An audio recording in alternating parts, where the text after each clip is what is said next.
These meatless meatballs are based off of a recipe from my ex-boyfriend's mom.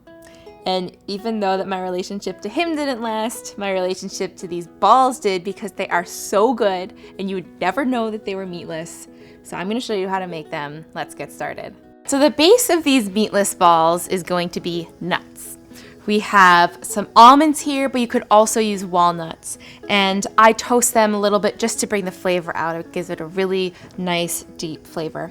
So we're just gonna get these toasted nuts into our food processor. And then we're also gonna add some garlic. And I just peel it by taking my knife and smashing it down. And then we'll pulse these until they form a nice crumb.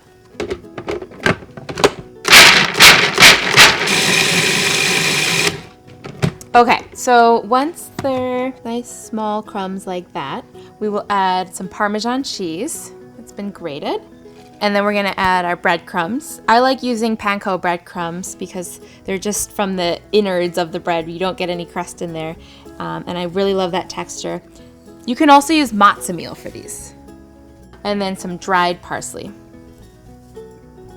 And salt. And then we'll add a little bit of black pepper.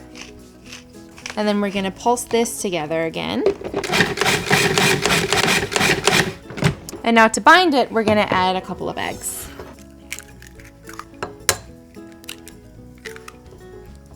And then we're gonna pulse this just so that it starts to clump together, and then we'll form up our balls. Okay, so it still kind of looks crumbly in the food processor, but you can just test it by taking some in your hands and seeing if it sticks together. I'm gonna give this a few more pulses. Okay, that's starting to look really nice.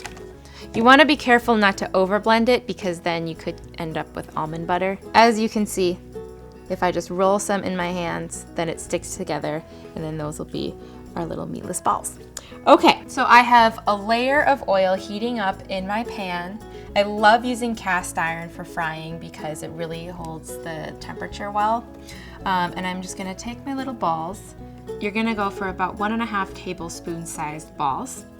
And you just wanna roll them so that they're just packed tightly enough that they hold together. You want them to be a little bit light and airy. You can also make these and have these out as an appetizer for a party, maybe in a slow cooker in some red sauce, and you can put out some toothpicks for people.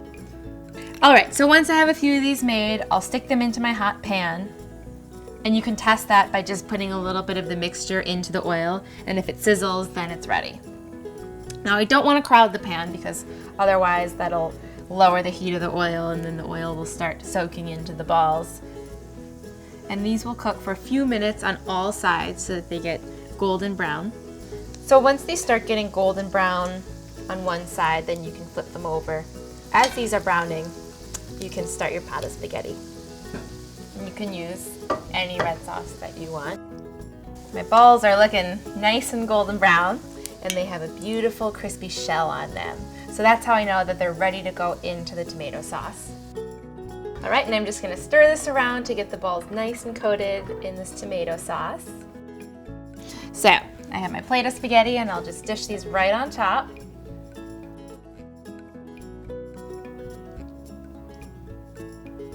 And then we'll finish it with some fresh parsley.